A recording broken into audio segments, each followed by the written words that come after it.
good evening all. Yeah, I can see ME04 Abhishek Saxena. Wow, good. Yes. What does that ME04 mean? Is it your roll Sir, number? actually, it is my college roll number, Okay, BTech got it. college. Good. Hi Udit, I can see Harshvardhan. Yeah, Harshvardhan. Good evening, Very good everyone. evening. Hi Saurabh. Yeah. Hi Udit. Hey Pawan. Guys, turn on your videos, right? Let's have some interaction. Then once everyone is presenting, right, then you can turn off your videos if you have low bandwidth. Yeah, Vikrama. Looking Saurabh, good. actually, I'm in the hospital, so I can't turn on the Yeah, video. yeah, it's okay. It's all right. Those who cannot, yeah, it's all right. Aditya is already ready with his pen and paper and making notes. This is good. This is good. This is exactly the attitude that we are looking for. See, always have that eagerness to learn.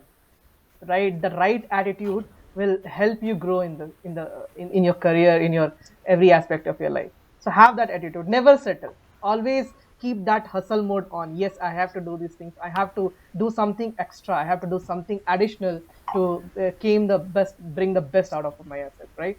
So that is really good, that is really good. So do we have team one here? Yeah, Yes, sir. All right, yes. all right. So let's do one thing. Let's directly jump on it. Okay. So let's just directly feel free to share your screen, and then let Okay. me start the recording as well. Okay. So yeah, it was already started.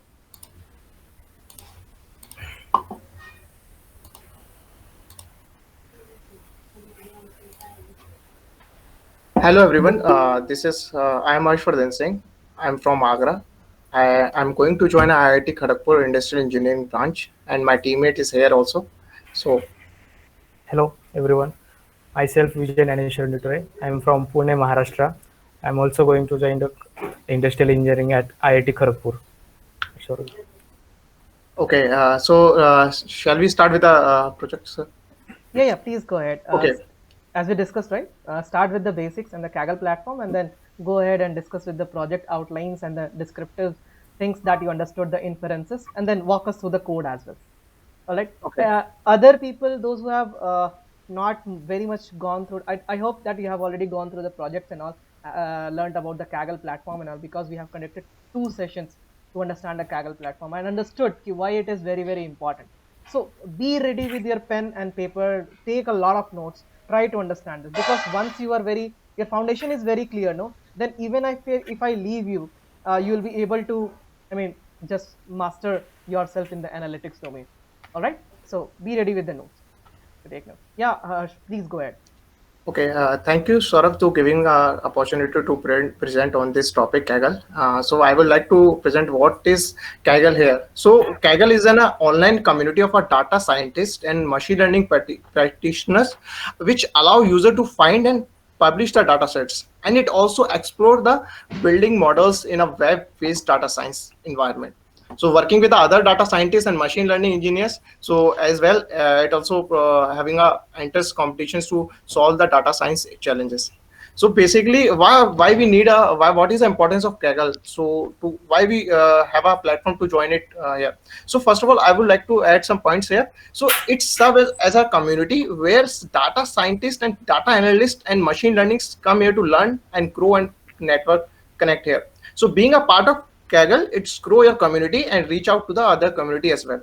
So if you are stuck on what to learn next or how to perform a certain functions, so you can see how someone has would implemented a certain coding or how someone has done their project as well. So it's ultimately inspire you to create a better work as well.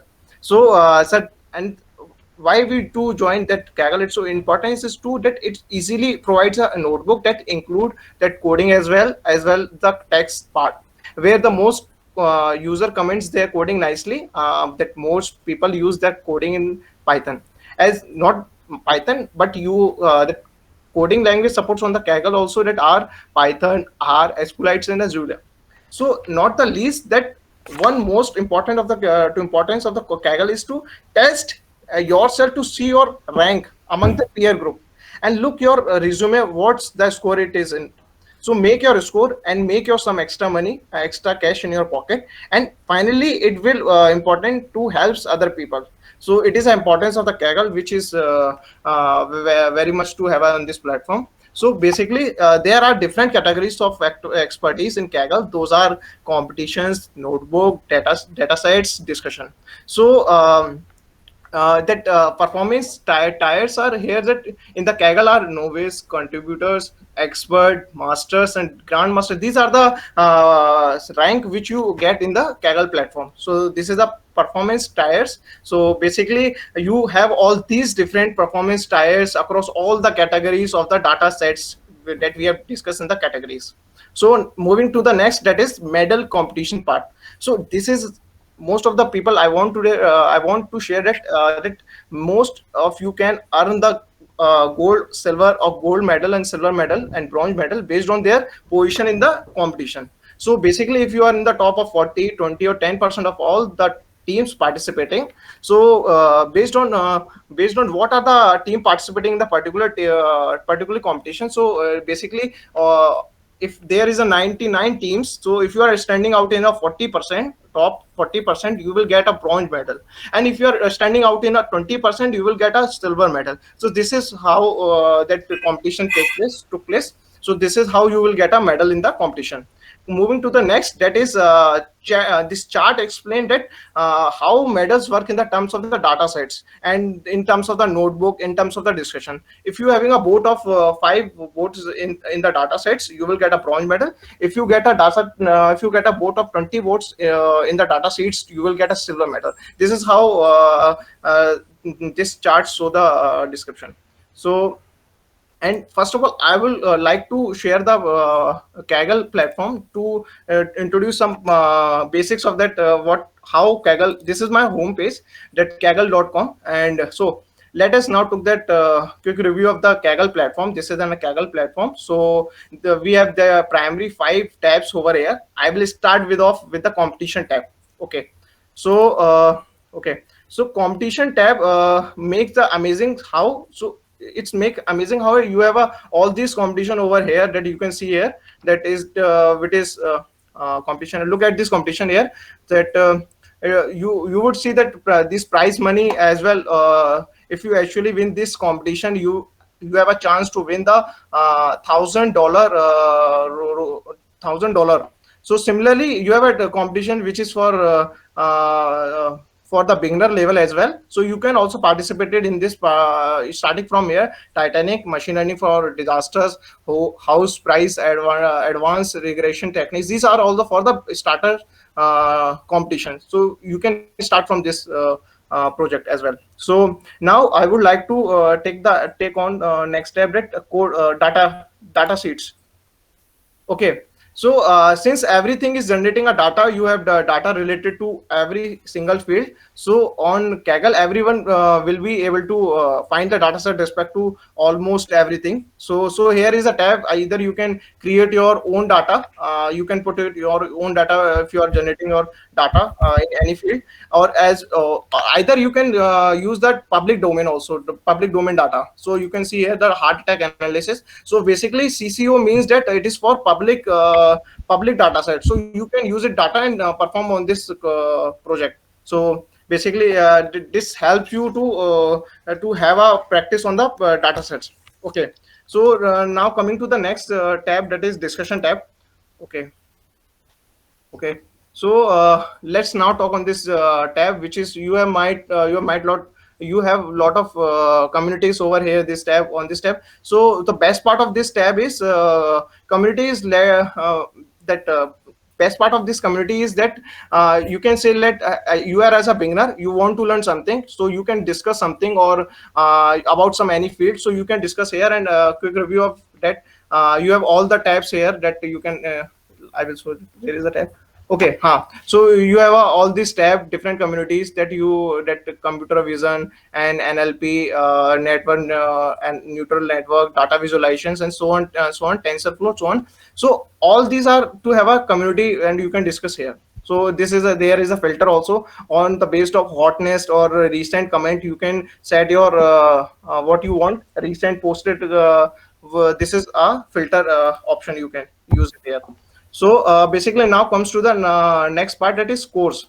So best that Kaggle also provide that to those who wants to learn or wants to learn from here also. So basically these are the course which are providing for the intermediate levels, that is for introduction to machine learnings and Python, pandas, and this is all are the course you can go through it into this site. So now come to that next part, that what in this project we have taken. So as we have taken that project that predicting the selling price of the car using the machine learnings. So in this project what we are going to predict is that selling price of the car. For that we can get a data from the that usually we had that on the Kaggle platform it comes a data from the cardeco.com. Hi Ash, So sorry to interrupt. Can you make it a full screen, okay, yeah. please? Thank you. Okay. So basically in this basically we have chosen our project name is that predicting the selling price of the car using the machine learning. So what this project means that going to predict the selling price of the car, that the data comes from the cardeco.coms, and from variety of the informations and variety of the car information including their selling price and present price are it's included in the data itself. So we realize that we can use the data to make sure we can get a good deal on the new cars in a particular. We can figure out the exactly how much one should pay for the specific type of car. So all in all, that this data set contains the car name, year, selling price, present price, kilometer driven, fuel type, selling types, and transmission order. So this is our project which is contain this type of data, and I would like to my teammates to hand over this next part. So I would like to my teammates to take over this part. Okay. Thank you, Harshardhan, for Yeah. explaining all about the Kaggle website. Okay, you will explain very well about the Kaggle website. Okay. Now, I would like to share my windows. Wait a minute.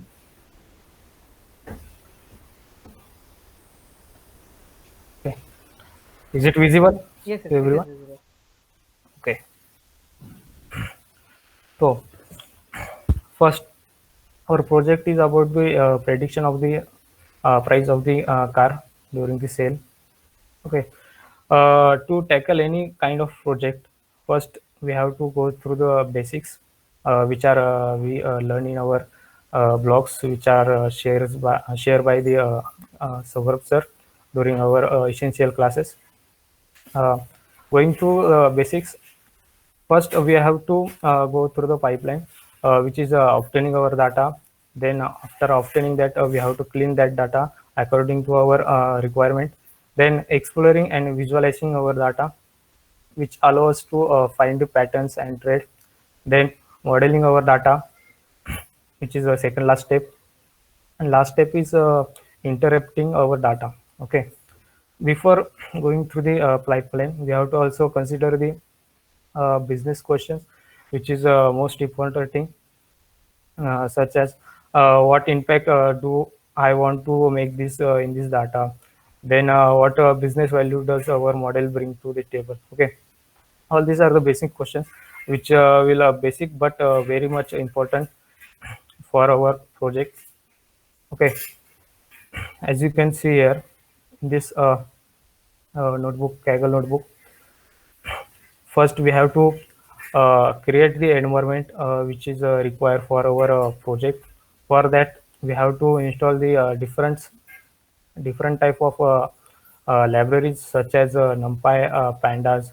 Okay, then meta plot lib, then last one is c1. We have to install that kind of libraries which are yeah, we are going to use in our project. Okay, as you can see here, first step to start with the project is that we are done with the importing thing. Then we have to read the things from our data set. We have to check the shape of our data shape. Is there any null value present or not? Okay, to read this such kind of a data set, we are use the panda libraries, which are able to read the CSV file, which is for stand for comma separated values. By using this tab, using this library, as you can see here, the data set is seeing showing us here. Okay, in dataset, as we discussed, there are 9 columns in which there is a variable like car name, year, selling price, present price, kilometer driven, fuel type, seller type, and transmission, and owner. Okay, the next step is to check the shape of the data shape. After looking at the shape of the dataset, it shows that there are total 301 rows and 9 column in our dataset. Okay, next step is to check the null values present or not. Okay, we check these null values because it is a very important step. As we ignore our null values in present or in our dataset, it will impact our prediction power later on. So it plays a very important role in our project.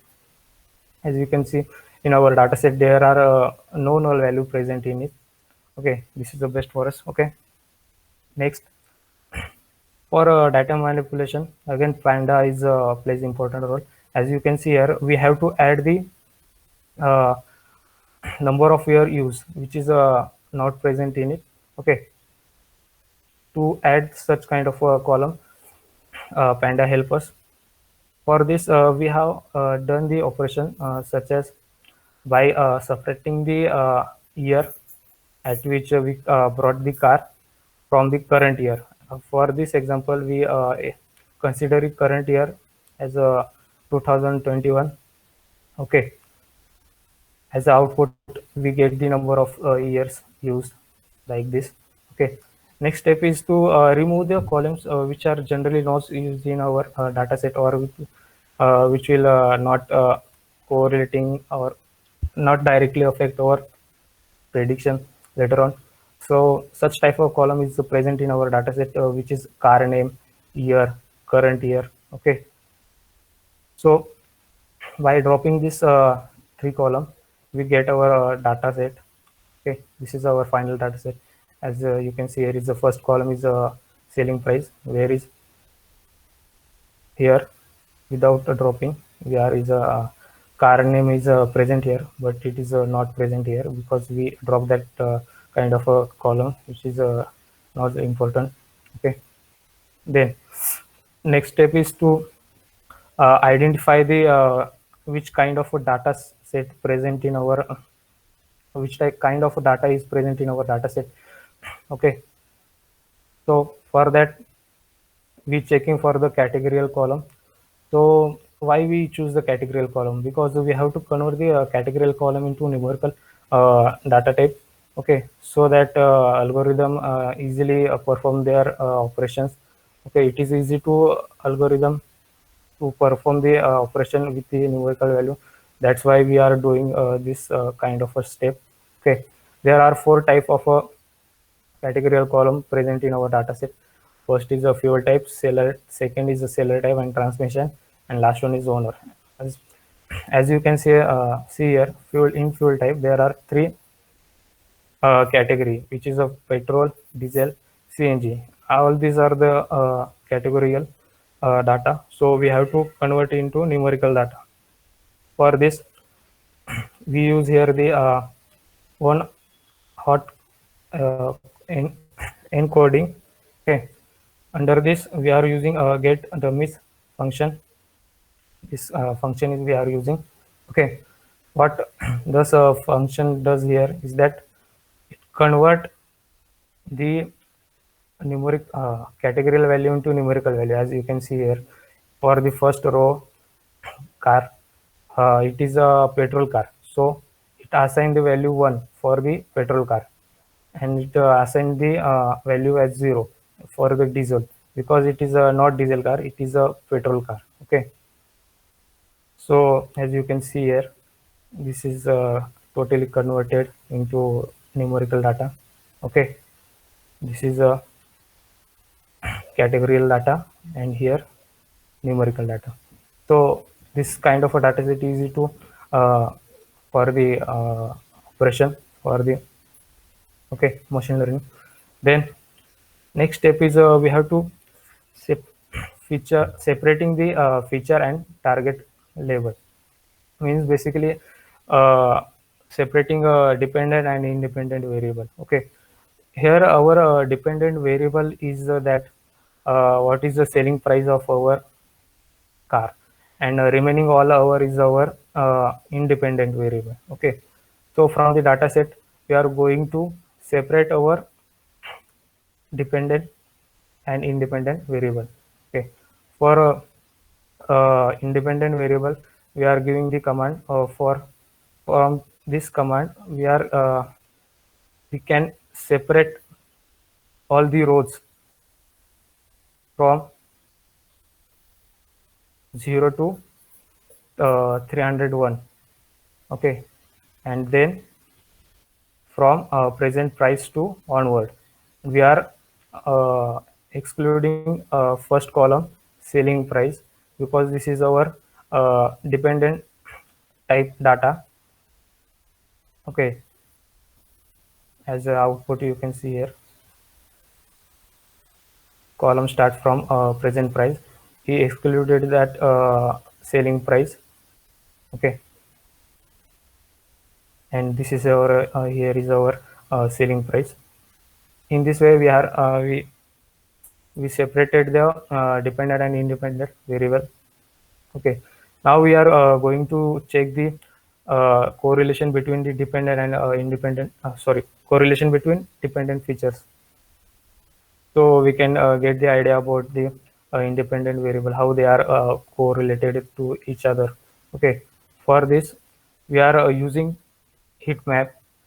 Okay, heat map is basically graphical representation of the data using the color to visualize the value of the matrix. Okay, to represent the this basically graph is representing the correlation. Okay, uh, the two variable which is highly correlated, for that it shows the bright color.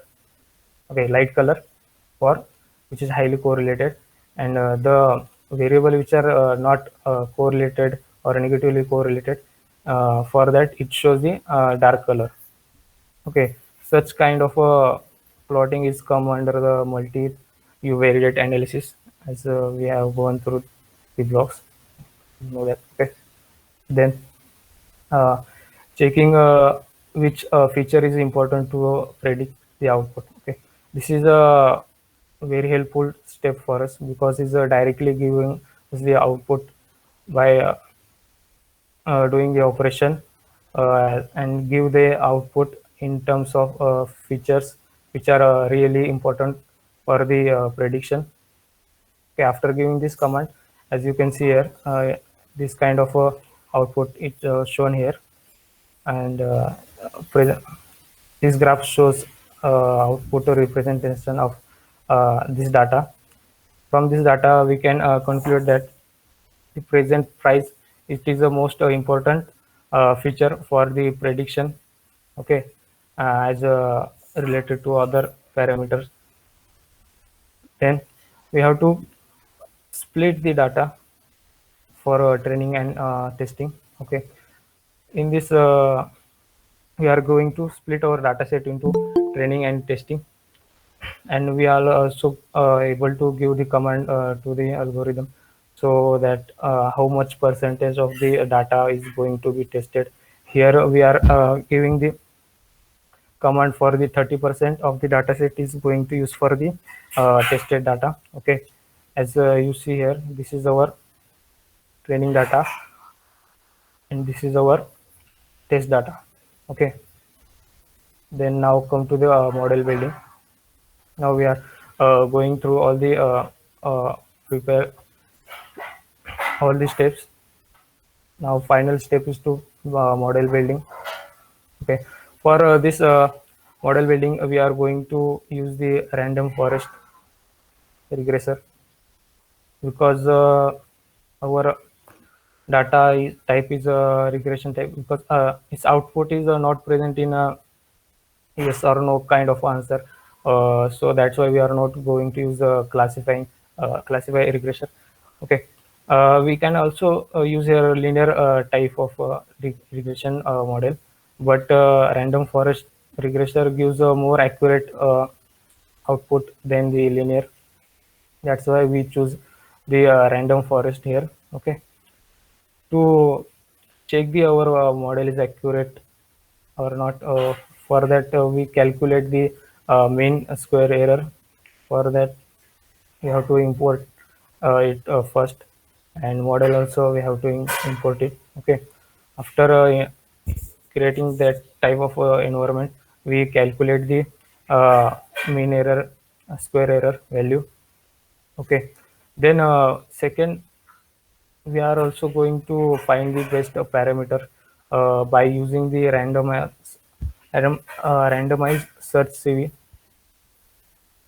for the prediction of the better features.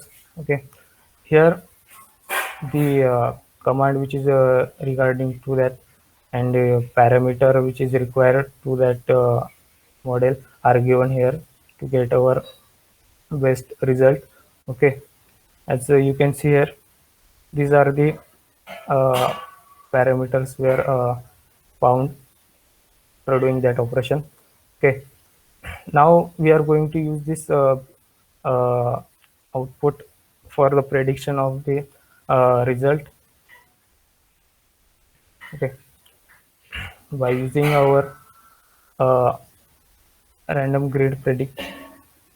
In this also we are going to calculate our mean square error value.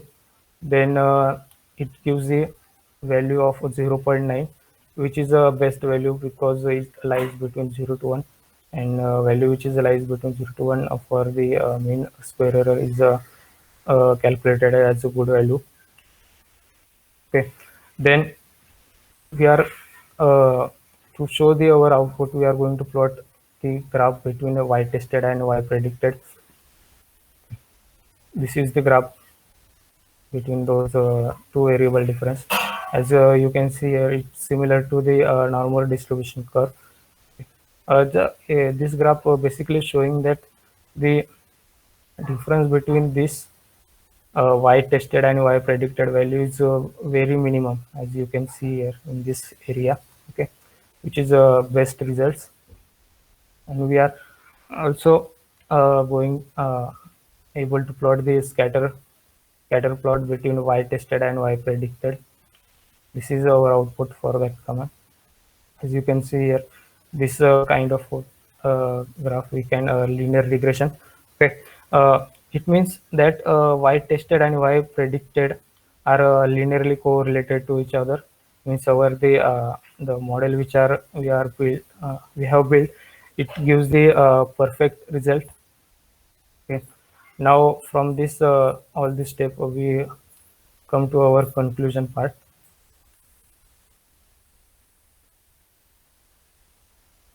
Conclusion. First conclusion is that present price of the car is directly influence selling price prediction. Okay. Then second one is resale value of the automatic vehicles is more than that of a manual vehicle. Third one is car age affect negatively as the selling price decreases from an older car. Last one is resale value of a car with fuel type diesel is higher.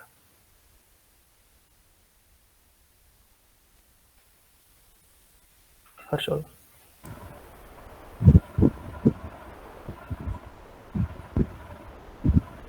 So here we conclude our project, and so we thank you all of you to listening our project. So thank you. Wow. Thank you, Harsh. Thank you, Vijay. It was really a fantastic presentations. You guys really did a very phenomenal job, not only covering the presentation part, but also talking about the Kaggle platform and empowering everyone who is attending this session. You talk about the whole flow pipeline. In fact, I was much more interested not in the coding part, but was very much interested in what is the business understanding, what is the business understanding of the problem, and what is the derivation that is coming out of it. And those four key points that you mentioned as a conclusion, exactly those things as I was looking for. And really, you beautifully explained those things, and it was really great to listen. I have noted down a couple of things that I will be discussing at the later part, which will be helping you to understand much better. I'll be suggesting a couple more things which will be helpful for the other people as well. So without any further ado, let's welcome the next team. And yeah, so you can stop presenting your screen, Harsh. And Okay. let me ask Vikrama to present this. Yeah, Vikrama, are you ready? Yeah, okay, I'm ready. Yeah, Vikrama is always ready. You know, guys, he is a fantastic guy. He is just a smashing guy. Anyways, yeah, Vikrama, please go ahead and present yourself.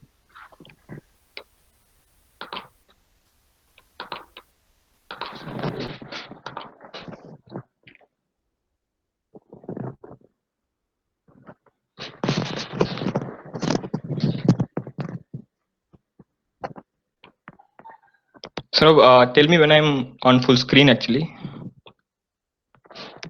Yeah, I can see you. I was seeing. Okay, fine. I'll walk you through. Okay. Okay, myself, Vikrama. I'll walk you through the entire solution of the Titanic dataset solution. So let us switch into the first thing. First thing is importing all the important libraries as explained by the previous team, and we import a couple more important libraries here. Vikrama, Uh, can you eh, zoom in a bit more? okay. That's Thank not you, thank much. you for Yeah, a bit more. bit more. Okay, now it is fine. Yeah. Oh, fine. Okay. Okay, first step for analyzing the data is importing the necessary libraries for importing the data set. So we import pandas and numpy, seaborn and matplotlib and sklearn. The pandas is a open source library which is pretty much important in our case because it has a data structure called as data frames through which we read a CSV file as like the table given below is as a data type of data frames which we'll be studying in the data structures class, I guess. So the next library is NumPy. NumPy is used for doing mathematical operations of an array or a matrices. So here we won't be using a NumPy in our project actually, but it will be useful for each and every ML projects because each and every images a CNN that images will be categorized as will be studied in the form of array of numbers. So it's useful. And then next comes the Seaborn library, which works on the top of Matplotlib, which is a data visualization library.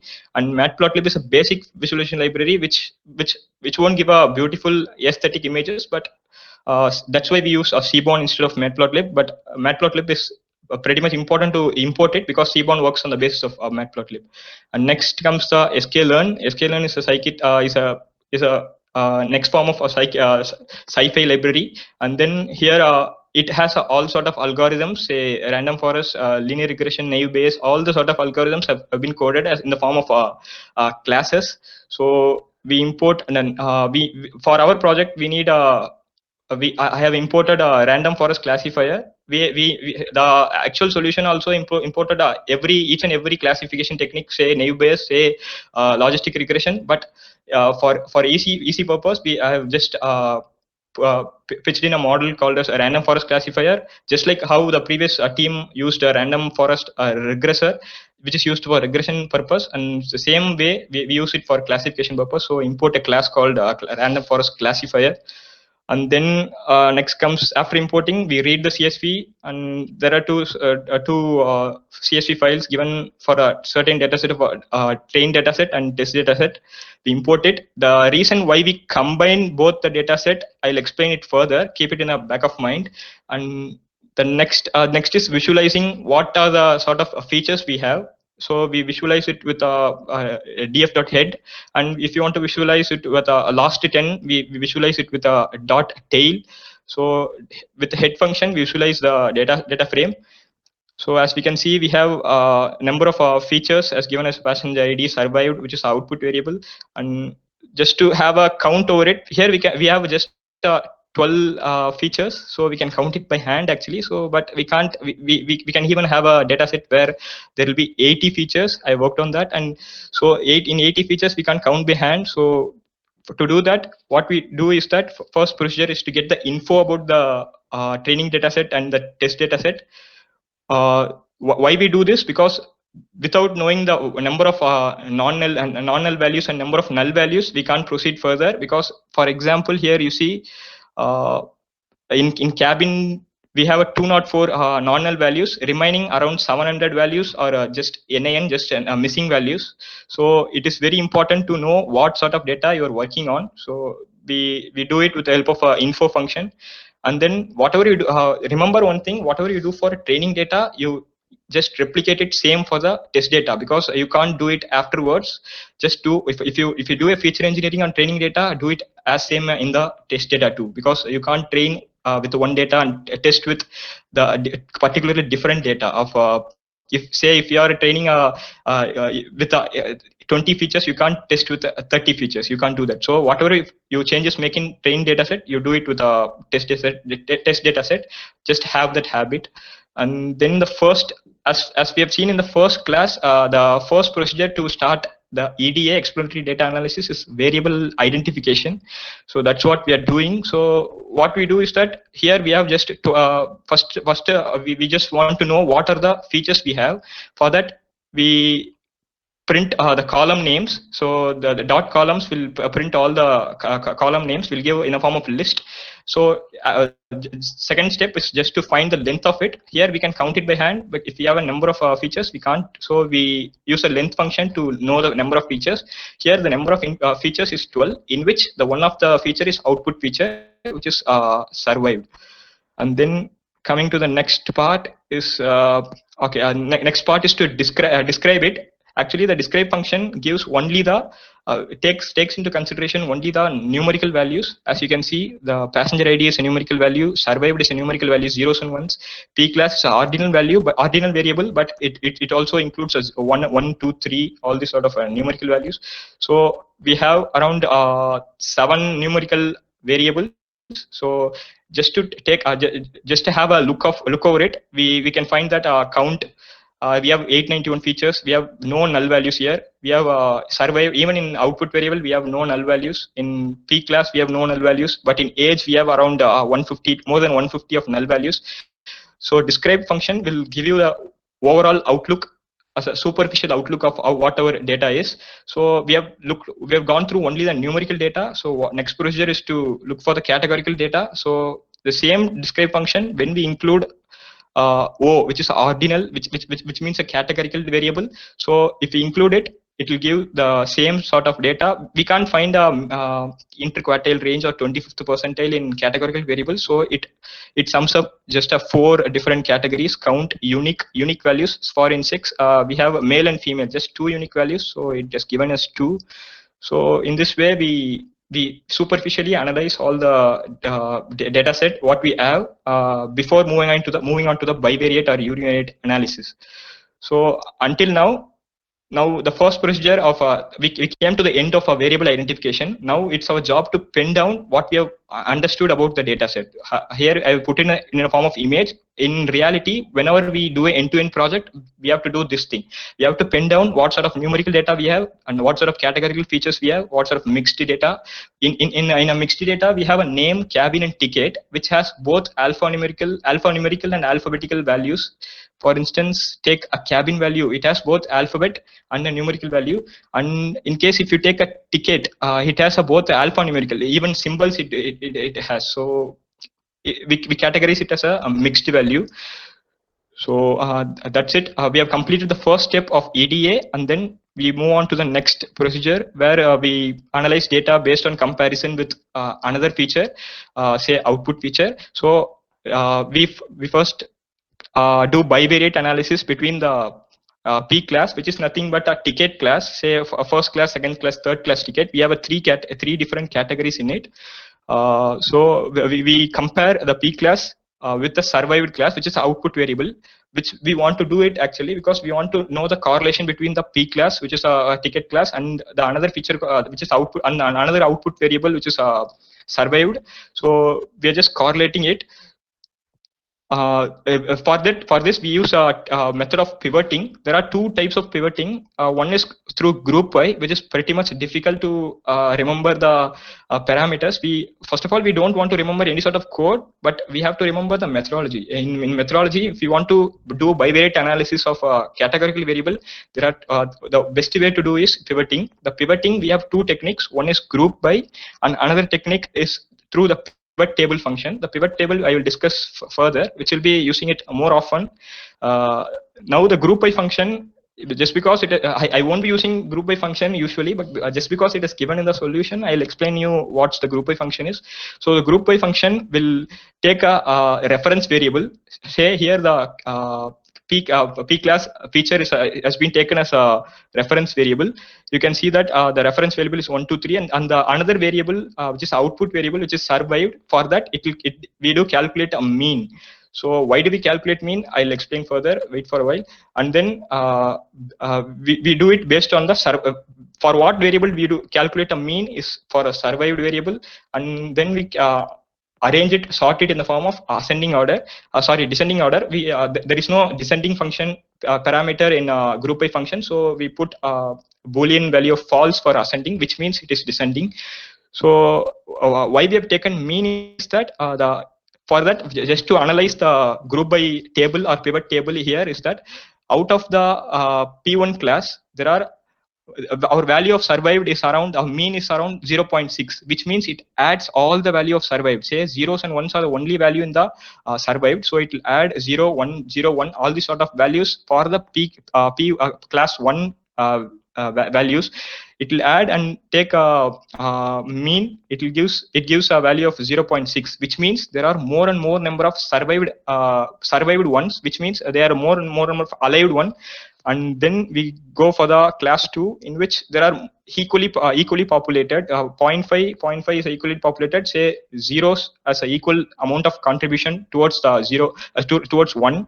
So the next thing is class 3. Here you can see that class 3 has a fare of ticket fare of very less. So here it shows that more number of people died in this category. That's the result why we have a value below 0.5. So it's difficult to understand through a group by table. So we will look for a pivot table further. So wait for it. The insights for what we can take from this sort of pivot table is that the class 1 passenger survived more, and then class 3 passenger died a lot, which is what depicted in the group by table. And then moving on to the next feature, which we compare sex with the survived. We do the same procedure of group by. We form a group by table as it is. We categorize it based on a mean and sort it down. And we have found that what we have found is that the for male the value is below 0.5, which means there are more and more number of male died when compared to the female. That's what our insight is. So let's note it down and then move on to the next feature, which is nothing but the SIB-SP, which means the number of siblings per spouse. For instance, take if a people travel along with the family, the siblings are nothing but your brothers and sisters, right? So number of siblings per spouse. For spouse is nothing but your husband and wife.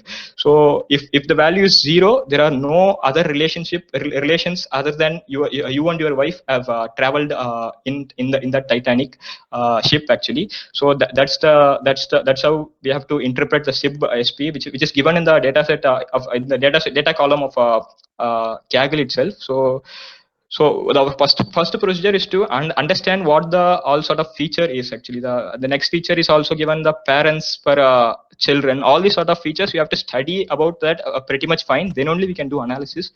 So we have grouped it as usual, and then we found that more number of people who have one siblings per spouse survived, and then who had a more around 3 or even more than that have a poor probability of surviving. Most of them died. So this sort of insights we got from this, and then we move on to next category, which is which we analyze do a bivariate analysis between the parts and survived. The parts is nothing but the parents per children. If the children has traveled along with the grandmother, then the value will be 0 for sure. So here you can see that for zeros, the value is 0.3, which shows that when a children travel without their parents, if he or she travels along with her grandmother or grandfather, there is a high probability of dying. So this is what we can get insight about it.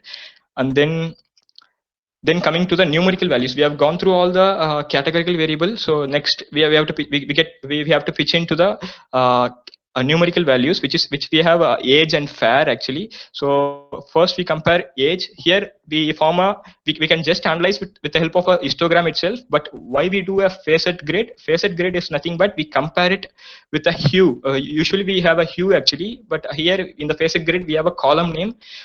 Based on which we have to compare.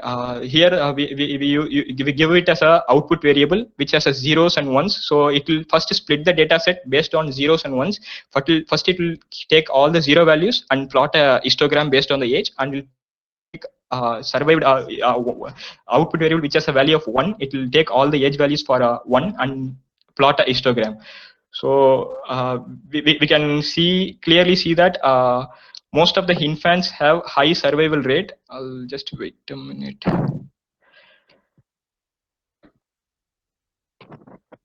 Yeah, here you can see that most of the infants have high survival rate because this shows the infant age, because here the infant has been taken as 0 to 4. 0 to 4. So here you can see that 0 to 4 people are mostly survived. So, and then most of the people who belong to the 15 to 30 categories. I'll plot it there. Just wait a minute. Yeah, most of the people from 15 to 35, say 15 to 35 of age died actually. So this is the insight what we are getting from the histogram, and we can see that the people who are older, say 80 is an older age, so they survived actually. So we don't know how they survived, but this is how the data is, and they survived. So this sort of 3 insights we got from the by plotting histogram. And then we move on to analyzing the correlation between the ordinal variable with the help of the output. Here I have used just to show the difference between the pivot table and the group by table. I have given a pivot table here. Pivot table is also used as same as the group by table, where we compare 2 ordinal or a categorical variable. Here the pivot table is pretty simple than the group variable, because the number of parameters used or number of things which you want to remember is very easy. Number of variables which you want to remember is less. So we call a pivot table function in which for the value thing I'll explain further. First thing, take a index through based on which you want to plot the output variable, and the column is a output variable. Here you can see that the embark first as usual, the embarked is nothing but the port of embarkation. There are 3 ports: C for Cherbourg, and Q for Queenstown, and then C for S for Southampton. These sort of this shows that the places from which they got into the ship.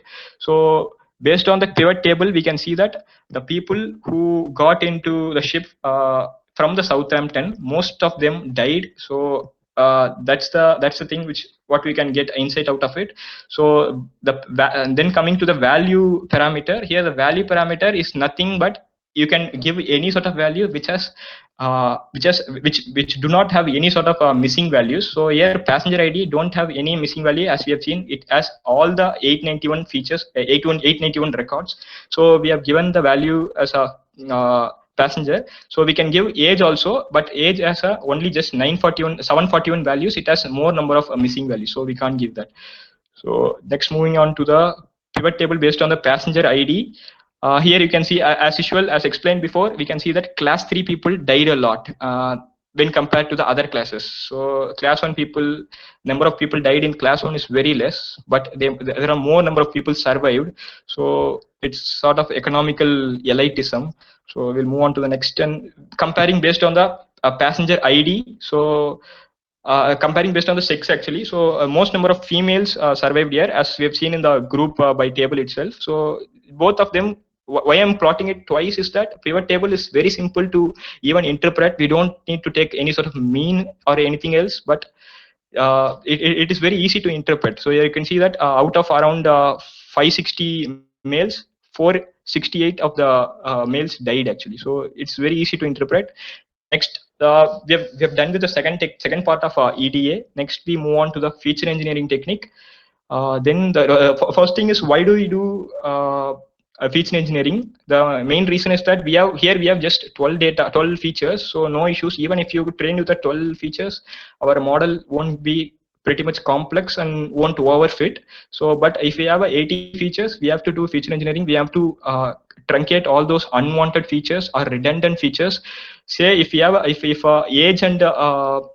age and P class are very much correlated, we can delete one of the variable, one of the feature actually, because both are correlated, so both will give a same result.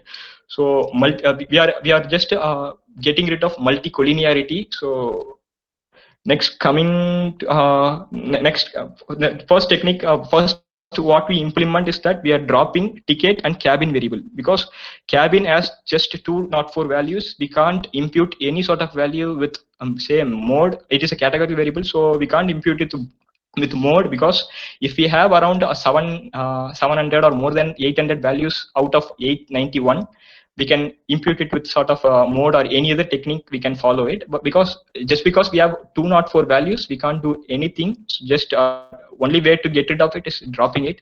And the ticket is just filled with all sort of so more or less ticket and fare are mostly correlated. So ticket, we can't do anything with ticket. It's just a alphanumerical value. We can't get any insight out of it. So just drop it.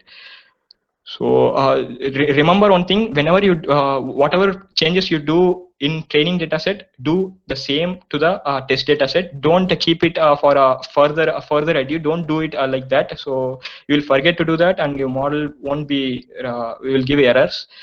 So as you can see that now the shape of the training dataset is 891,10.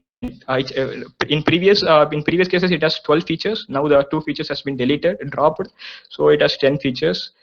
And next we derive a new variable out of title, out of name. Actually, name is just a unique values. It has a unique values. We can't get any sort of insight out of it. So what we do is that we take a prefix. Here the that is the title. In our case we use like we use a Mr. Before a name, like. So we use the prefix in order to get insight. We are checking for it. We are not sure that whether it will give a beautiful insight or it is unnecessary to do this. We are just checking for it. So what we do is that there is a technique called as extract. It is a methodology which comes under the slicing. As a slicing technique, you know that we can slice based on the index value, but this is a technique which comes under the regex, which is similar to regex, regular expression, where we find the pattern out of any sort of values. So we take a data set which is a combination of both test and training data set. Here is why we combine both the test and training dataset, because we don't want to run a separate for loop for training dataset and training test dataset. So better we combine it in the name of combine, and we run a single for loop and we change all the sort of feature engineering both in training and in test data. This is the reason why we combined both the training and test data.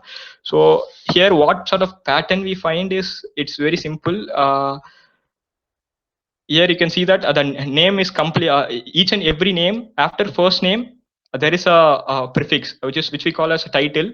There is a say Mr. and it ends with a dot. It has a number of variables, but it ends with a dot and it begin with a space. So that's what our pattern is actually. So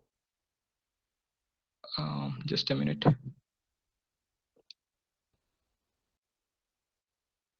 Okay, that's what we do. First, we begin with first variable. What we give is that it's just a pattern. This is the pattern which we want to find in the certain string. So string is the name actually here. So we begin with a space, and then it is followed by any sort of capital values. Like take it for captain, we have C capital, and then it can follow with any sort of small values, and it can repeat n number of times. So here we can see first is capital value, and then the small number is small lowercase is repeating is as number of lowercase values. So it repeats that, but it ends with a dot. So we are taking this pattern, we are finding it, and through after finding it, we get here we use a separate function called as cross tab. We can use pivot table as such, but just because it is given in it is a new function to learn. Just learn it. We can use pivot function, which I have highlighted here. So you can also follow the same procedure of pivot table for everything. Whenever you compare two categorical variables, just go with pivot table. No group by, no cross tab. So here what sort of insight we can get is that most number of people are in the category of Miss and Mr. and some of them are in misses, which means that they are mostly is similar to female and male, and very less number of people who belong to master and major, all this sort of thing, captain, all this sort of thing. They are very rare actually. So what we do is that we replace rare elements which are nothing but a SAR, a RIV, or a miss, MME, all this sort of thing. We replace it with a single variable named rare. So that's what we do, because you can't encode all this sort of variable. We have around 15 variables, so we can't encode all this sort of different different categories into an ordinal variable. Finally, we will be converting this into an ordinal variable, into a which means we'll be converting into a number, say 0, 1, 2, 3. So we can't give a number from 0 to 15. It will be, the model will be pretty much complex. So what we do is that we replace it with all those rare cases. We replace it with a rare value, a variable named rare. So we do it, and then we replace the MLLE with a miss, and MS is pretty much similar to miss. So MME is similar to misses. So we replace it all the three variables with three distinct values. So the next step is that then we have seen that crosstab for the sex and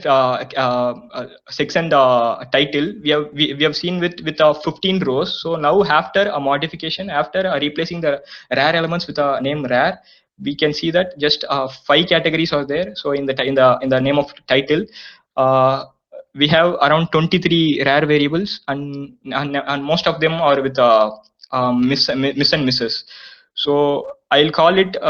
Then we go for a pivot table, because we are comparing two categorical variables. So we compare the title and the survived. So here we can see that most number of people are in the category of Mr. So I called it as a redundant variable, because the data is pretty much redundant, because Mr. is more or less similar to, it's not more or less, it's pretty much similar to sex actually, for male and female. So it won't add up any sort of extra details, but in a final model, we just in the solution given, the model is trained with the redundant data, which is title. Just we have it as such. Then what we do is that we can't have a categorical variable and train the model. We have to convert it into sort of ordinal variable. We can also convert it into a dummy variable, which is out of context, which we won't be doing. It will increase the number of parameters or number of features. So what we do is that for Mr. we replace it with 1. For Miss we replace it with 2. All these sort of things, we convert a categorical variable into an ordinal variable. So in case if there are any variable which is not named in the title, we fill it with 0. So there will be a value from 0 to 5. Just 6 numbers we have converted into a ordinal variable.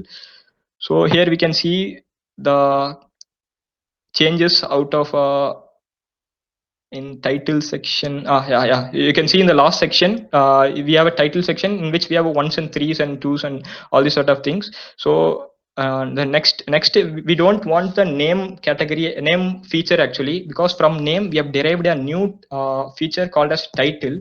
So having names won't add up any beneficial content to your model training. So better truncate all this sort of a name feature. So we drop the name feature, and also we drop the passenger feature, because passenger feature is just an integer. It's just an arithmetic progression starting with 1 and ending with 891. It won't add up any sort of message to the it don't have any sort of correlation with the survived feature, which is the output feature. So we drop it down. We don't drop so we drop it from the test data too. We don't drop the passenger ID feature from the test data, because in Kaggle project we have to upload in a form of CSV file, in which we have to have the test data's passenger ID as one of the feature. So just because of that, if we delete it, we have to insert it again. So better we don't delete it. So here axis 1, which says that axis 0 means delete in the drop in the form of rows, and axis 1 means drop in the form of columns. Here the name and passenger are in the form of columns. We have to the model can't find any rows or record in the form of name and passenger. They're all features, so they will be in the columns. So we add axis is equal to 0. And then after truncating all name feature, we can find that we have only 9 feature. We have deleted one of the feature named the name feature. So next, converting the nominal to ordinal. Here we have one more ordinal category, one more categorical category, which is sex. So we can't have the a name as a female and male as such. So we convert it into ones and zeros. So that's what we do. For female, we have given a value of 1. So for a male, we have given a value of 0. So we have converted into ordinal variable. And then last but not least is sorting out the numerical variable, which is age and fair. Since the age is everything is a categorical variable except age and fair, so we have to do some sort of things for that. So what we do is that here is the most fuzzy part of the. I'll just zoom it out a bit. Okay. This is the what we do is that the concept is simple. Just have a keen watch over it. What we do is that we create a empty array which is filled with zeros of 2 cross 3. Why we do array of size 2 cross 3 is that there are many ways to fill the NaN missing values in age category, but what the best method as per what's given in the solution is that they have followed the number 2 point. Actually, what they have done is that first we won't be finding the we won't be filling the missing values in the age as such with finding the median of entire age. What we'll be doing instead is that we categorize the age as you can see that then we find the permutation of sex and p class. P class has three different names, 1, 2, 3, and sex has zeros and ones. So out of this two variables, we have 6 permutations. So out of this 6 combinations, we select each and every one at a time. Actually, for sake, take sex 0 and p class as 1. For this, we find all the age values and take a mean and have it in an array. That's the reason why we have taken an array of size 2 cross 3. So this will explain most. It will explain. I guess it will clear your all your doubts, I guess. So the next category is that sex is equal to 0 and p class is equal to 1. For this category, it will measure all the. It will take all the list of age values and take the median of it and store it in the array. And it will follow it all for the next 4 different combinations. So out of this, you will have a 6 median values of age. If you have gone through the directly finding the mean value, you would have found only the 1 median value, which is a bit easy method. So just to understand bit difficult thing, the author has given in this technique. So I'll explain it step by step because it is the most difficult part, I guess, fuzzy part. So first thing is that we have a 6 permutations. So first for loop is for 2 things, zeros and ones, and then next for loop is for p class 0, 1, 2 for the next 3 categories. So first thing what we do is that we get all the values excluding NaN. We can't measure a median value for a missing value because it has no value. So we can't do with NaN. So first you want to drop the NaN values. So before dropping that, we give some conditions. First condition is that the sex value must be first I value is 0. For instance, take sex. That's what I have given as a combination. First, we take the value of sex as 0, and then we take the value of p class as 1. That's what we are doing here too. And then it will check for the p class whether it is a 0 plus 1, which is 1. So when the both conditions satisfies, it takes all the age values and it will drop all the NaN's missing values, and it will store it in the name of a group, I guess, underscore data frame. Then we will find for this list called guest underscore data frame, we find a median value out of. Then we will round it off. The author has given a very confusing formula, which is unnecessary. We'll have a direct function called a ceil function. So better round it off with a ceil function or a floor function. It will be a better option to do, because no one will be telling a current age, will be telling a running age actually. So better ceil it, do it with a round off with a ceil function. Say your answer is 70.3, it will ceil it as 74 actually. So it will round off to the upper number. So use the direct function. Next, what we do is that now we have six numbers, six median values. Now we have to fill the NINs with these six values. So for this, we run the same for loop actually. So here we check for the three condition actually, whether the data set dot age, the age value is null. If the age value is missing, then go for the next condition. Here then check for the sex value as 0. First thing is 0, and then check for the p value as 1. For those things, replace age with first value of the array, which is nothing but first median value which you have found in this for loop. So in this manner, we will replace all the missing values with a median out of those six permutation values. So in this manner, we fill the value of ages. I guess I busted all sort of doubts, I guess. So okay, and the next thing what we do is that in case if the age value is not integer, age value will be integer because we are doing it with purpose. We are converting it to int. In case if it is not, so we better we do convert it to integer. So it's nothing fault in that. So we can see the age values have been changed, and there will be no NIN values even if we plot all the values. So the next is that. Next thing is that we want to convert this continuous value into a sort of band things. So what we do is that we bin it based on we bin value is five different categories as given below. As you can see that we divide the age values into 5 different categories, and then we plot a pivot table, and we can just see the result. We can see that most of the people out of 16 to 32 age have died a lot, which the same insight we got from the histogram too. So just move on to the next. Now we can see that we have created a new feature called as age band, which holds the one of the 5 value. So because we have given a bin value as 5, so it has 5 categories. So what we do is that we can't do anything with the age band feature because it is just a categorical variable which has 5 unique values. We can't do anything we can't run a model with this. What we do is that we convert it into an ordinal variable. For that, we run a function. First condition is that if the age value is below 16, we plot it with 0.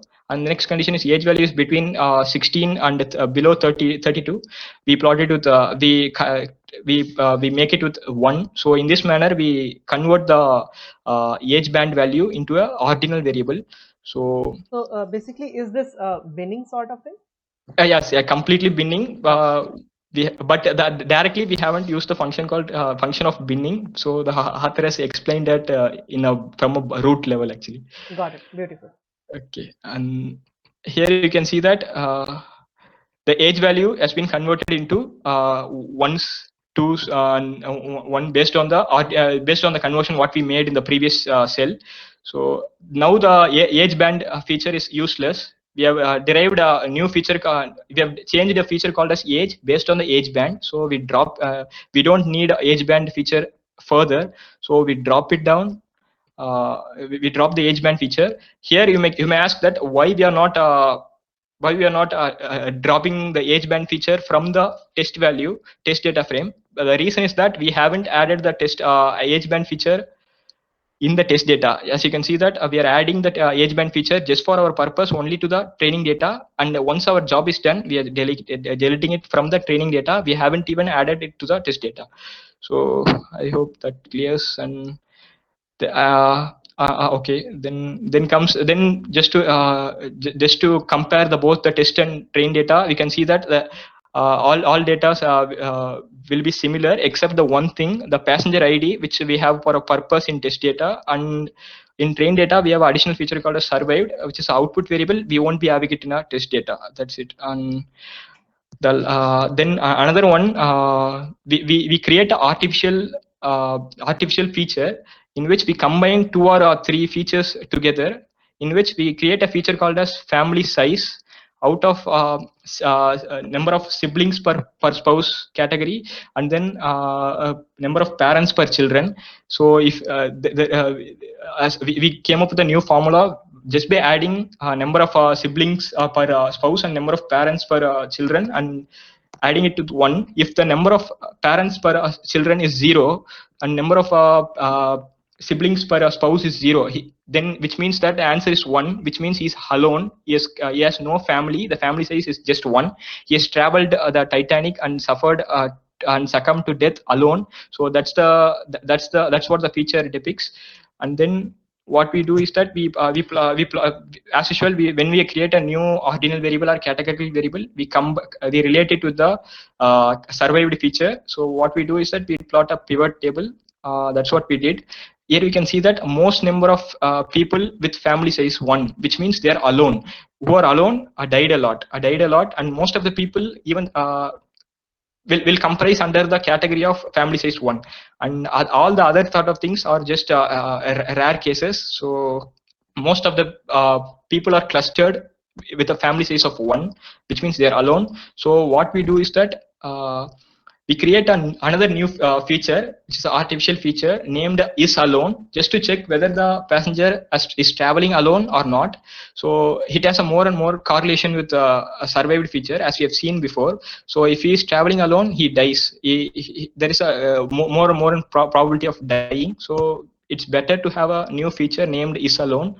So we name it is alone. Initially, we put it as 0 for all the values. And then what we do is that we locate the values for which the condition is if the family size equal to 1. If the family size 1, then for the value of is alone, we put 1. So which means that if the family size is 1, if we ask a question, is he alone? The answer is true. For the true, we are encoding it to 1.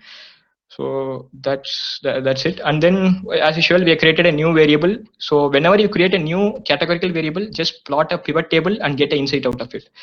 So we plot a pivot table, and we can see that most number of people who are alone is true. For those people, he has died a lot. So rather than surviving. So that's the insight. And then coming back to we have used all these sort of features named parts features and the number of siblings per spouse and the family size feature. Using all these sort of feature, we have created a new feature called as is alone. So it is purposeless to have all this sort of thing which will be a redundant. So we drop it all this feature just because we have found a new feature named is alone. So we drop it down. Here you can see in the entire procedure, what we are doing is that we are reducing as many features as possible without even losing a single data. We have dropped it without even correlation. The only data which we dropped it as such is the cabin feature, because it has just 200 values, it's nothing, it's good for nothing. So we dropped it, and remaining features we are dropping it with reason. So just because we have a is alone feature, it is redundant to have all these sort of features. That's the reason we drop it down. And then finally, we got a feature of around 7, I guess, excluding the output variable. So from 12, we have reduced it to 7. So even to reduce it, the authors came up with a new artificial variable named just by multiplying the value of age and class. There is no meaning behind that. Just because to reduce the number of variables, yes, done like this. Because if age is directly correlated to the survived, then multiplying it with the class will also give the same correlation. So we just multiply it with multiply the both feature of age and class. Then so we have a new feature called as age and class. So it's purposeless to have a age and class separately. So in next procedure, we will be dropping it down. So after that, the next procedure is we can see that the only embark feature is it has not been encoded. It's still alphabetical value. So what we do is that we convert it into a ordinal variable. Before that, we can't encode as such, because it has only one missing value. As you can see in the top, we have found it in the top. It has 890 values, so we have to fill the only one value with any sort of technique. Here we use the technique of imputation. What sort of imputation? Just because it is a categorical variable, we go with the imputation of mode. So we find the mode, and we separate the value of s just by slicing it. And then what we do is that we fill the we fill the NA value or non-numerical value with a S value. So we have filled it to the if we used the mode imputation here. So here you can see that see here all the values are have complete non-null values. There are not even a single missing values. We are done with that.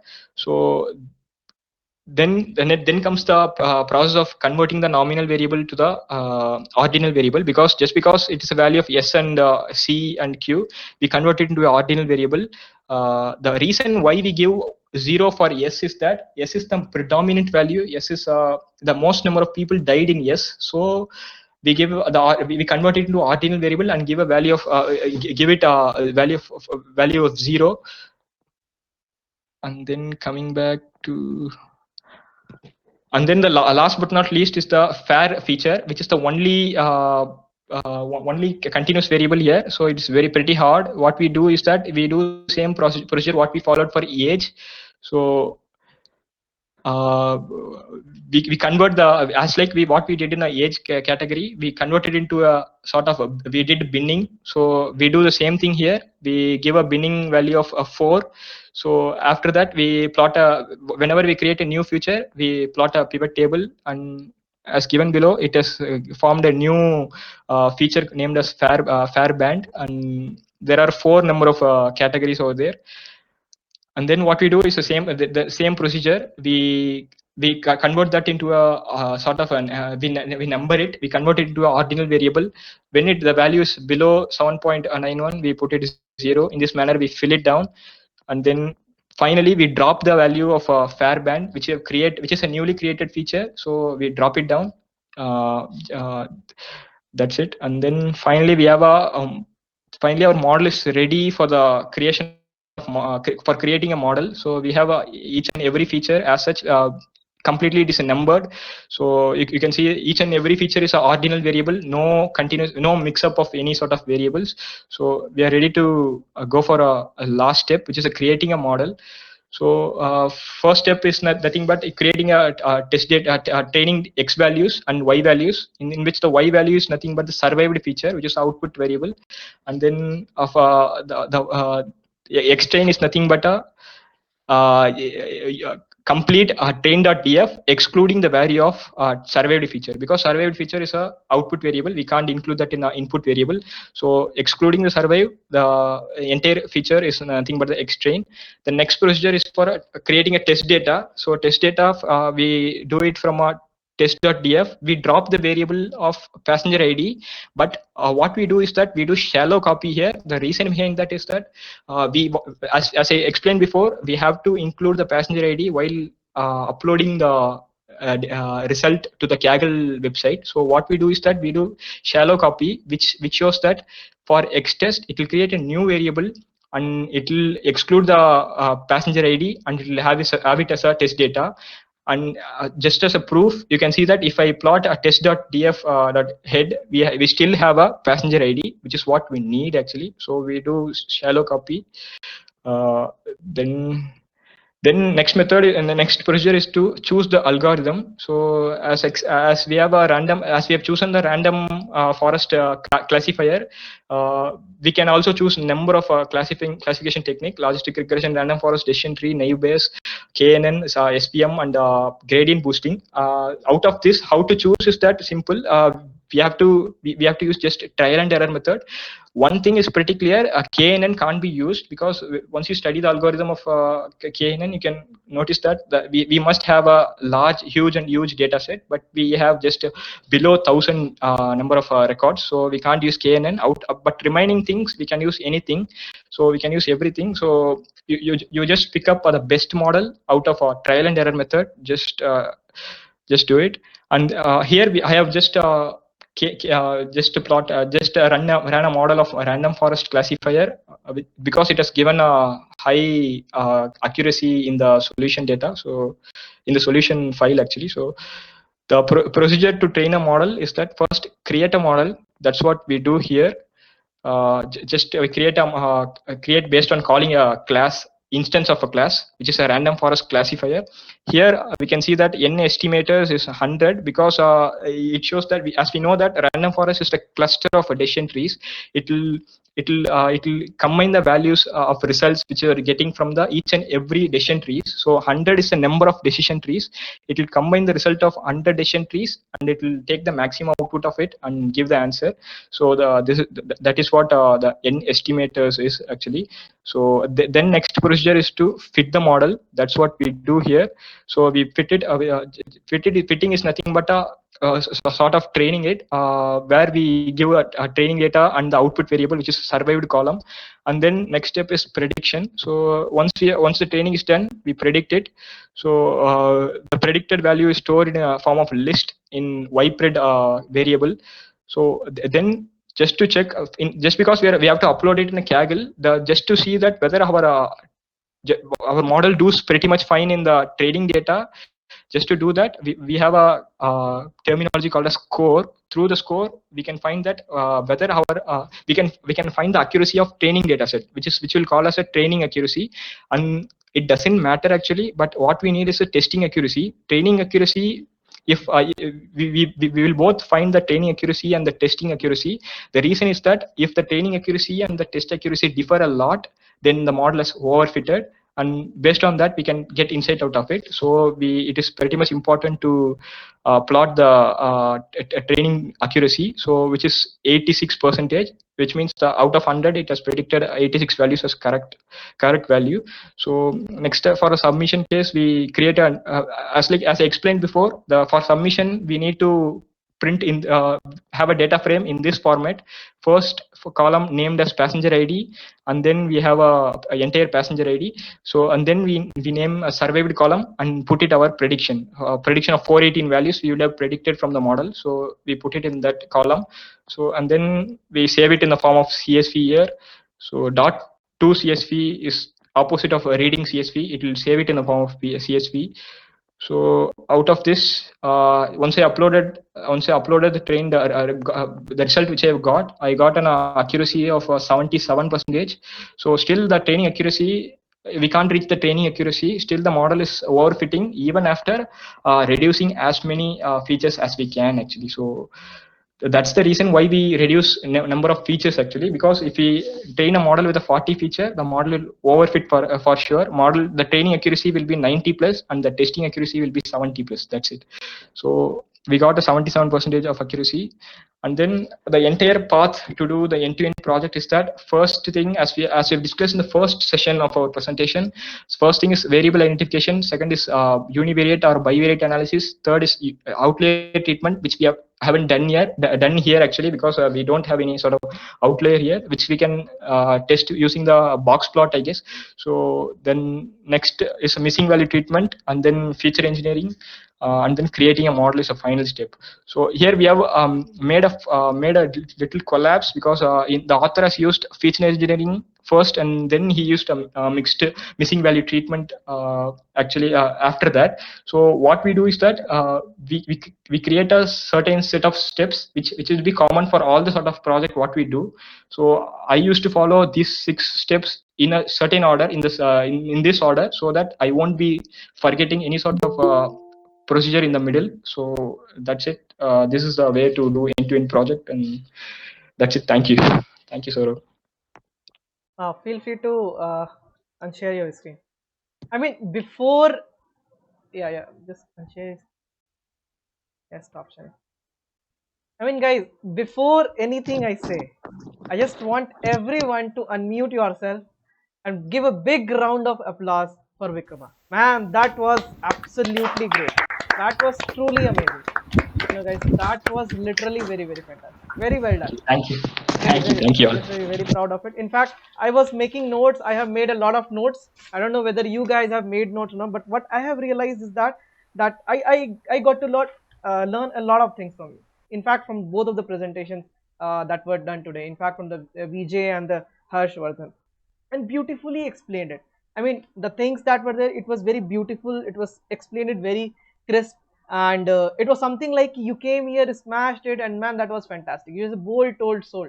We call it, no? It was something like that. It was very good. So I will walk you through what are the important things. But before that, let me ask you this question. You said that it is important to use pivot table because it gives directly the value as a count. In fact, can we do that count function itself, inside that group by function itself? I mean, in the group by You're function. asking that whether we can call a count function instead of mean function. Yeah. Yes. No, Yes. I haven't tried that yet because I Okay. don't know the answer, because Anyway. I used to have the same format.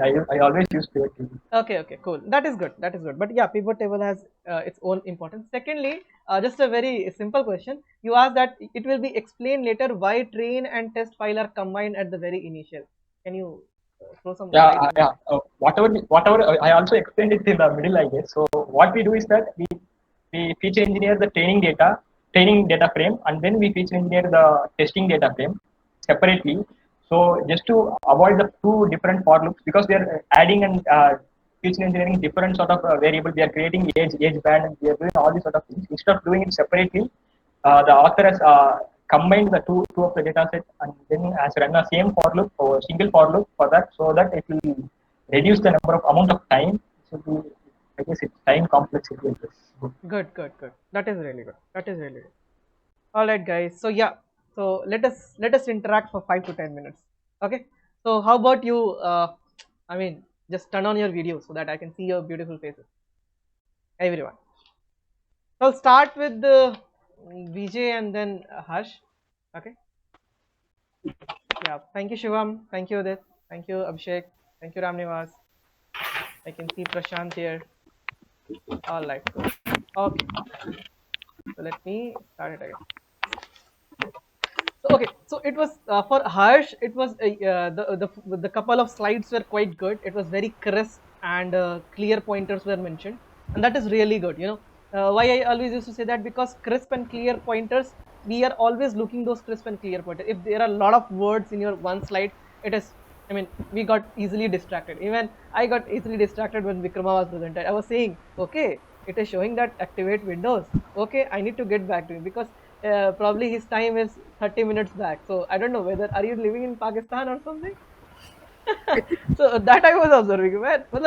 Okay, but that is the importance of having a full screen, so that no one is getting distracted. But again, if you want to get your Windows activated, do contact me, Vikrama. Okay, I can help you with that. Anyways, jokes apart. So yeah, so a couple of slides were very fantastic, Varshvardhan. In fact, in the last couple of days, you have understood the code, you have discussed among your teammates, and you have found a new teammate to present as well. That is really good. You came forward and wanted to take this opportunity. I always used to say the learning curve is always once you do things by your own. No one is going to tell you, teach you, and poke you like, okay, school mein ho, chalo chalo karo and karo. No, nothing. You have to get back. You have to understand what is important, and that's why I started with why. That's why we started with your goals, what exactly you wanted in your 2 years of this journey, after 2 years of journey, right? And that's why once those things are very clear, no, you will automatically be very motivated. You'll automatically understand this is the path, and I will put forward my everything to get that done thing, right? I used to share, Abhi, recently I'm reading a book, and it is shared that only 5% things you will like, and 95% things are going to be shared. But again, those 5% things are really freaking awesome, and that's where the results are really very great. So again, okay, Vijay, what was the number of, okay, I'm skipping this question. Why? Okay, so why are we starting? You must have seen, no, from team presentation 1 and team presentation, you must have seen that they are dropping couple of columns from the very beginning, right? How do you identify these columns to be dropped? For example, let's say passenger ID or some particular, there is some intuition behind it. Vikrama explained it quite beautifully. Many a times, it is, most of the times, in fact, it is once you are dropping a particular column, a particular variable, many a times it is because of the business understanding, because you understand the problem still. Okay, this is what I'm going to predict it. Employee ID, or let's say ticket ID, or passenger ID has nothing to do with it. That is your business understanding. Second aspect is that statistical methods. I mean, I don't know whether he has said, but I have noticed this randomized search CV, right? From there, you can understand what is the importance of variables that is gained. Based on that, you can also drop couple of variables which are redundant. Adding more to that, there is something called, you remember the assumptions that we discussed in the linear regression, right? The independent variables has to be independent from each other as well. the x variables, right? Those x variables. It means that the correlation between independent variables had to be minimal. But once you will realize it, once you will plot the heat maps and find the correlation between the independent variables, you will find that there is some part of correlation between and among those x variables and those independent variables. I mean, they are not so independent as so we call it, right? And that's where we need to understand it till what amount of collinearity of correlation we can bear, we can use in our model, right? And that's where we need to drop or maybe combine and do the feature engineering accordingly to include those variables. Okay, this is, for example, understand this, no? We just discussed. See, our model is already including male and female part. Okay, because model is understanding, okay, this is the male, this is the female, and if we are introducing a new variable as Mr. and Mrs., that itself includes the male and female part, right? Are you getting it? So introducing another variable as a Mr. and Mrs. won't do much in a model train. In fact, if you introduce similar variables again and again, what will happen that your model accuracy, your testing accuracy will improve, but your training accuracy will improve, but the model will fail. It will overfit it. You will be very happy. Okay, accuracy is coming 90%. Man, I just rocked it. I included 80 reviews, and this is not going to happen. So understand it. What columns needs to drop? Why feature engineering is so much important, and it's not a one day job. Many things that were discussed today is a lot of things. I mean, कैसे कर दिया यार, समझ ही नहीं आ रहा, क्यों कर दिया? You might be having those questions, but those questions are very good. Keep having those questions. Many a times you will understand because that you have understood the problem itself, you understood the domain knowledge, you have understood the concept beautifully, right? And then secondly, once you will go through multiple projects, right, then you will understand, okay, why are we doing this, why featuring, why he has included a new set of variables, why he, because you notice that in Vikrama presentation there were 5-6 type of categorical variables. Since there were not a lot of numbers in 2-3 categories, he combined it as a one and call it as a rare variable. Those intuitions will come again and again, and those type of things you need to do in your feature engineering. That things you will be understanding once you will go through it, and these things are very important. Okay, so first is the business understanding, second is statistical method, and third you will learn once you will go through multiple projects and all. Okay, I definitely I went here this one hot encoding. Anyone knows about dummy variable trap? Anyone? I believe that I have shared those relevant documents, even I have asked it to go through it. Anyone remember anything? Dummy variable trap kind of? Can you explain it? Yeah, can you explain it in a very layman language? Forget the mathematics, what is happening. Try to explain in a very layman language. What will happen? What is a dummy variable? Yeah, try I it. don't know how to explain it in a layman language. What it is that if we do a function of dummy encoded assets, if we have a 5 different categories, we will be including a 5 different features extra. So, but if we want to get rid of a dummy variable trap, what we do is that the last feature out of that is useless. So it will be explained in a manner if we write it down, but that's it. Okay. See, exactly. This is exactly why I'm asking you to make notes again and again. Because what will happen now, you will start your journey with the basic definition, and then you will, once you will do it and learn it, you will understand the mathematics. And just before the interview, you will explain these very mathematics things and then definitions behind it. But what interviewer exactly wants is the layman language. Can you explain it in very simple language? And that intuition will come a very later stage, and that's why I wanted you to focus on that part as well. So that's where for a particular let's say keyword, or for a particular model, you will be having multiple definitions. Once is the technical definition, then mathematical expression, and then layman language. So interviewer के साथ first impression you give the layman language, talk about the technical, and the very later part you discuss the mathematical function. Now let me help you with understand the what exactly is the dummy variable trap. See, 10 marks, okay, and I'm splitting that 10 marks as an x1 plus x2 plus x3, correct? And what will happen is that in order to find what exactly, because I know the value result value is 10, उसको मैं split कर रहा हूँ as an x1 plus x2 plus x3, correct? And in order to give information, what मतलब कितनी information आपको दूँ, what information should I give you in order to get those results? So let's say only if I give you, I can give you all the three values, मतलब x1 की value भी दे दिया, x2 की value भी दे दिया, x3 की value भी दे दिया, and you will understand that okay 10 value is coming because the sum is 10, right? अभी होगा क्या, ये चीज को मैं और कम करके भी information दे सकता हूँ, then again it will be, the information will be passed. It means that if I give you the value of x1 and x2, by default x3 variable value will come to know. By default you will know, okay, because the result is 10, if x1 value is 2, x2 value is 5, the x3 value will automatically be 3. I don't have to provide that x3 value to you, and that additional x3 value will do what? It will directly do something, I mean affect the model adversely. It will make a deterministic model. तो ऐसे समझो ना कि जैसे कि for example, let's say I'm categorizing a particular category. Let's say I have 3 categories of 6 categories. Like let me जैसे एक male है, एक female है, एक transgender है, right? And if I am doing a one hot encoding as a 0, 1 and 2, okay, so what will happen is that 0 is defined for male, 1 is defined for female, and 2 जो rest है, that is automatically defined for transgender. So I do not have to provide that x3 variable.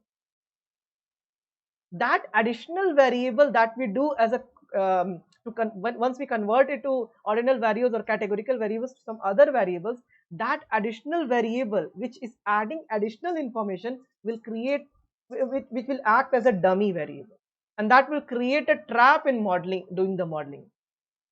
I might not be able to explain it very simply to you, but go back again and try to understand. See, the information itself is being explained and contained with just by giving 2 variables rather than 3 variables, because third variables automatically you are able to understand. Just go back and try to read again what is the dummy variable and how it creates a dummy variable trap out of it, and how the one hot encoding helps us. Right? If you do it manually, there might be some problem. So just try to understand it, what it does to to save us from the trap that is happening there. Okay. And again, we have not gone through the Python code of the slicing and all, but yeah, we have seen it from the understanding, and that's where I wanted to understand it.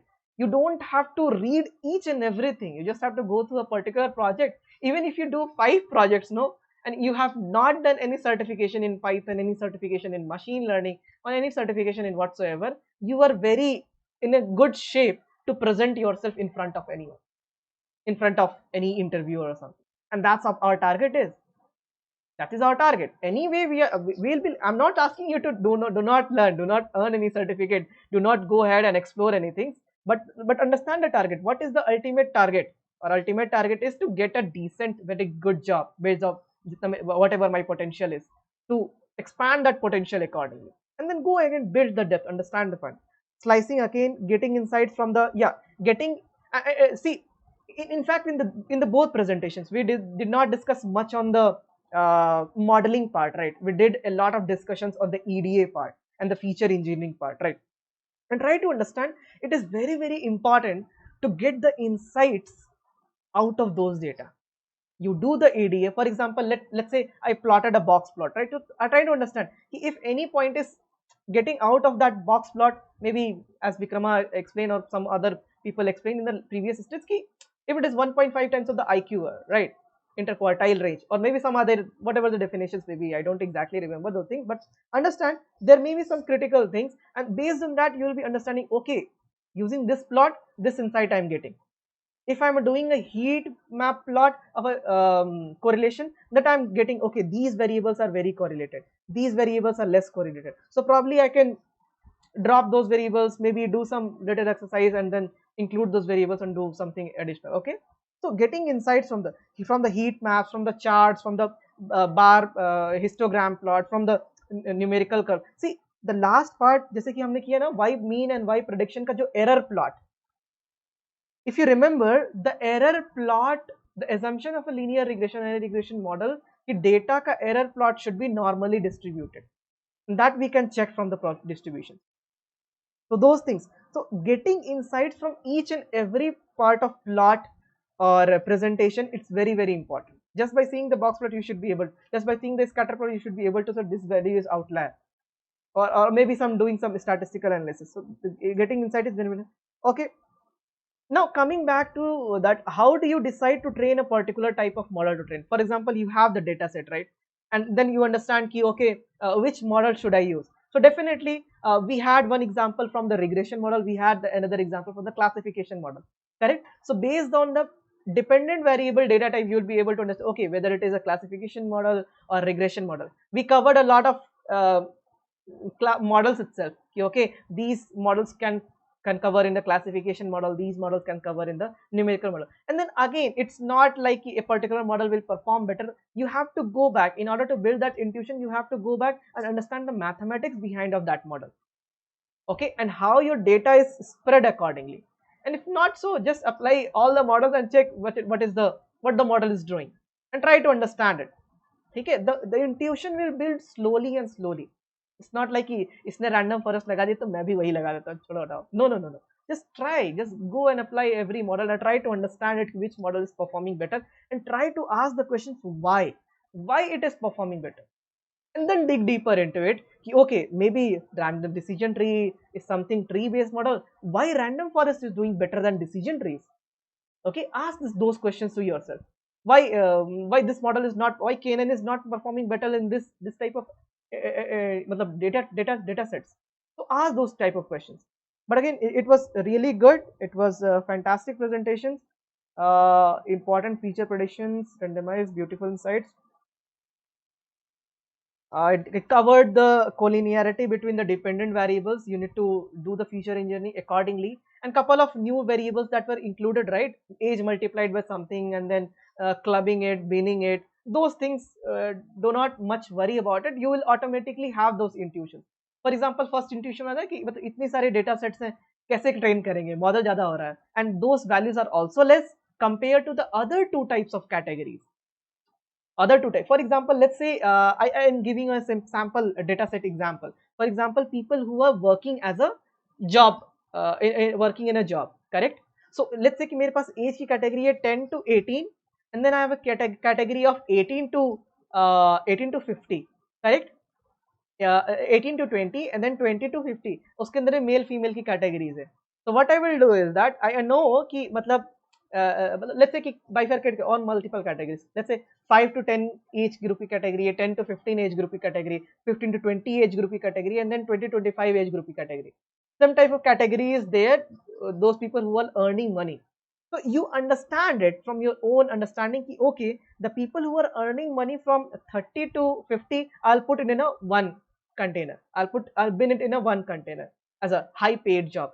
Maybe I mean the data set which is coming from the age of 5 to 20, I will club it 5 to 10, 10 to 15, 15 to 20. I'll club it in a particular column. That okay, these are low earning or no earning type of category.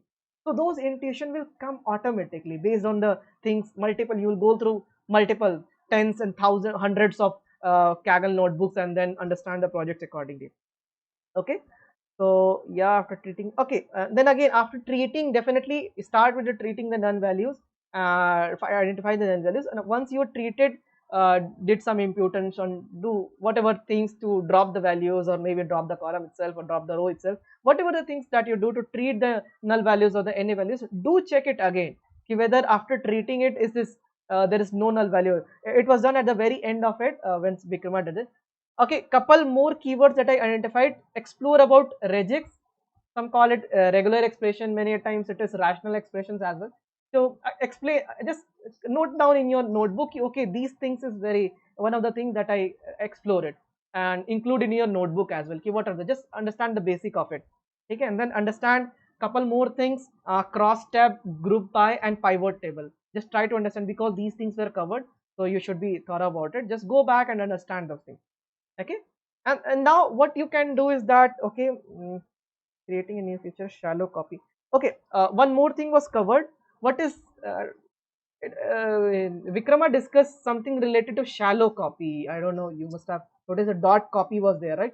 So try to understand what is the difference between various type of copy function that we can use as a data frame in pandas or in Python, right? Try to understand what is value based copy, what is reference based copy, okay, and why it is done, so note down value based copy, reference based copy, and then try to understand why, what is importance in this Python, okay. These things, obviously training and testing accuracy, overfitting, underfitting, try to explore those things and go back and update your notes accordingly. All right, so these were the multiple couple of things that I understood it, and it was I truly believe that you must have learned a lot with our today's presentation, right? And it is going to be phenomenal in the next presentations as well. As I can see that many of you have started learning in a very fast track. It was just happened in just 20 days, and you are on a track to understand the codes, understand the basics of the foundation, and then go through the business problem and then getting the insights of it. This is exactly what I wanted to achieve. This is exactly how we started, okay, to get the overview so that you will have a confidence. Okay, मैंने तो एक दो project तो किया है यार, समझ में नहीं आता है, I will take one more one, at least मेरे रिज्यूमे में लिखने के लिए तो हो गया. That is the confidence, and then you will go ahead and dig deeper into it. Now we understood that Kaggle platform is a very beautifully multiple notebooks are there, not only one, two, or three. There are multiple tens and hundreds of notebooks are present. You can go ahead and explore those notebooks, add your own comments, copy and edit it in a same Kaggle platform. No need to have to install Anaconda and do anything. That is a really good. Okay, so thank you guys. I mean, it was really great to have you. And any closing remarks or anything you would like to say to the presenters, or anything that you have to tell to me, you can feel free to unmute yourself and share your thoughts. In fact, as you told to present the Kaggle platform, later on when I started working on the one project that I chosen the project of car production, then I gone through for one project only. When you told me to go with the 4, 3, 5 or 7 project, then I saw that the understandings comes when I go thoroughly of that project, तो understanding अपने आप ही बनता गया. मतलब उसमें फिर अपने आप ही ऐसा 3-4 प्रोडक्ट्स को लिया. फर्स्ट प्रोडक्ट में रिग्रेशन यूज किया है, सेकंड में हमने कि लीनियर रिग्रेशन यूज किया है, तो सेकंड में हमने रैंडम फॉरेस्ट यूज किया है, थर्ड में फिर ये मल्टीपल प्रोजेक्ट्स में हमने अपना रिग्रेशन मॉडल यूज किया हुआ है.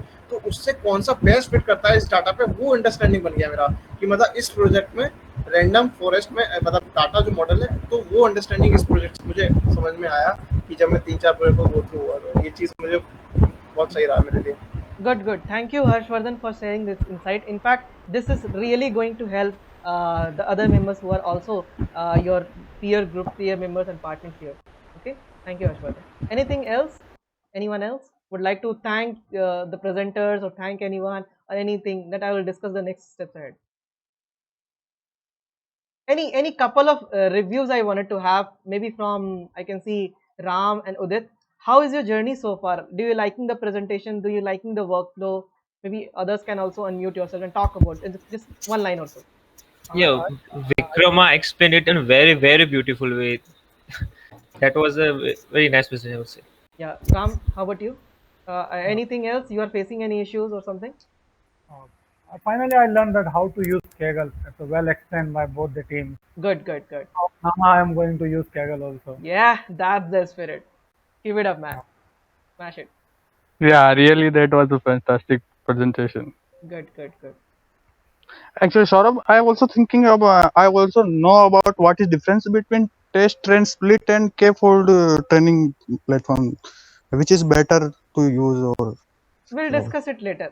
K-fold cross validation method and other. We'll discuss it later. Okay. Let's just today's discussion agenda was to break the ice. You know, the fear that you have. No, कि अरे यार coding कैसे करें? अरे यार I cannot use this Kaggle platform. अरे यार this is something not a this is piece of cake. This is something for computer science graduates and all. No, you guys are coming from multiple backgrounds. Yeah, textile engineering, agriculture, and mechanical, and whatsoever. We were Indian making competitions and participating in Baha and Supra and all, and then other department. And now you guys are broken that ice. Yes, that I can also do those things given the framework I understood. Okay, so just go with the flow. Saurabh, एक बात और पूछना था मुझे Yeah, Ravi, please. कि मैंने जो टाइटेनिंग वाला प्रोजेक्ट है सर, मैंने लॉजिस्टिक रिग्रेशन के साथ किया है, उसमें भी मुझे जो आर स्क्वायर्ड वैल्यू मिल रही है वो 86% के अराउंड मिल रही है। तो हाँ, मैं कैसा पता करूंगा कि वो मेरा गलत है या सही है, मतलब बिल्कुल बिल्कुल सी there are two things, right? First is that कि training accuracy in the sense के मतलब you are applying multiple models, okay?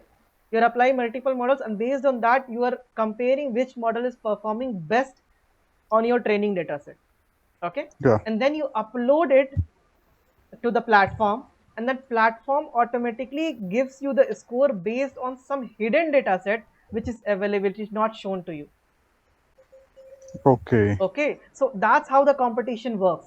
मतलब आप तो अभी ट्रेन कर लिए, but try to understand. Let's say कि we are a team of a company, right? Let's say कि मेरा company है सौरभ Analytics का company है, right? And you guys are my team members, my partners, and we are providing a Kaggle prediction platform solution to everyone. Probably we can start a next company in next year or so. I can hire you, everyone. I will be there, really. Okay. So try to understand. So let's say we had those data sets, right? And we prepare a particular model and train those models accordingly, and then we are going to deploy it in the market.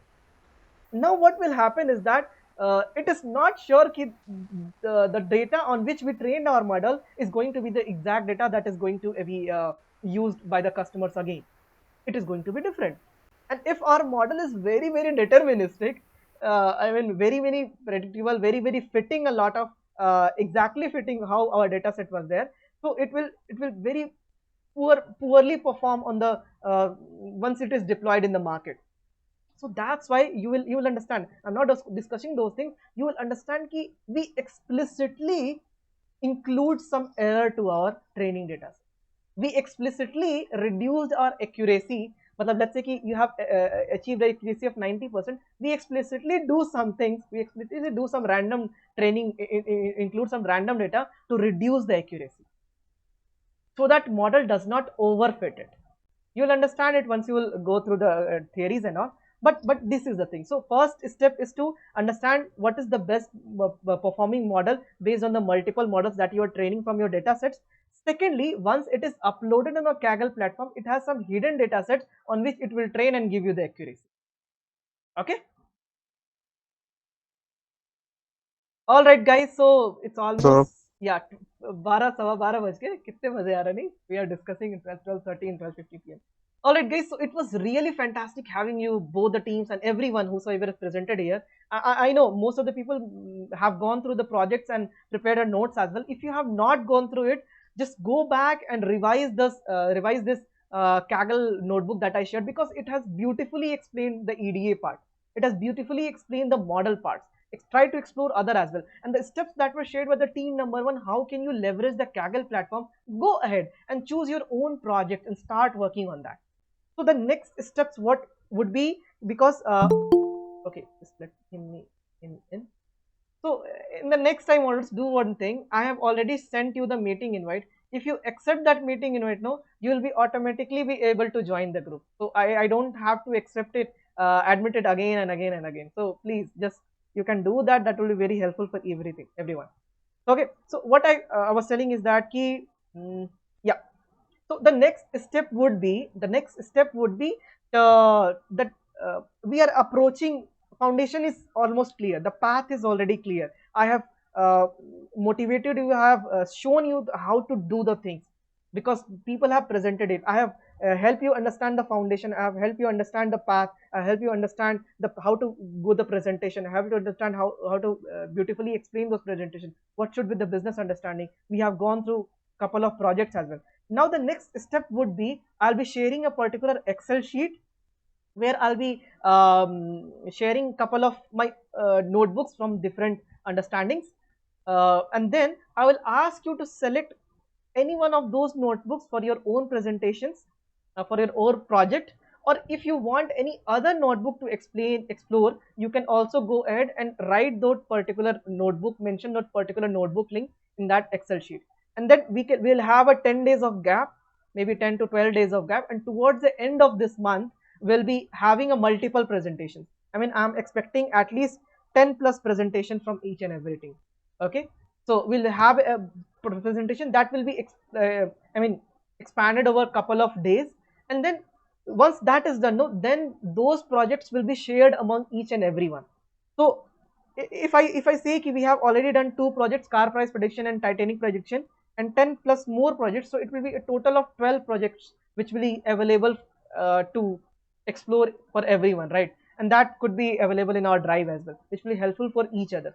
So let's help each other, let's learn and grow together, and then after that next month your classes will also start. So then you can start it again, and in the meantime, if any doubt that you will be having, feel free to approach me and contact me accordingly, then we can go ahead. So we are approaching towards the end. I'll be sharing those notebooks, and I want you to put everything together, whatever the things that you have learned, whatever the notes that you have prepared, put everything back together, and let's give one final round of presentation. Let's give one final round of beautiful projects that you wanted to explore. Just go wild, choose any fantastic, any very good project and work on it. Okay, no one is going to judge you here, no one is going to score you here, but it is just for own your growth. Okay, so this is the next step would be.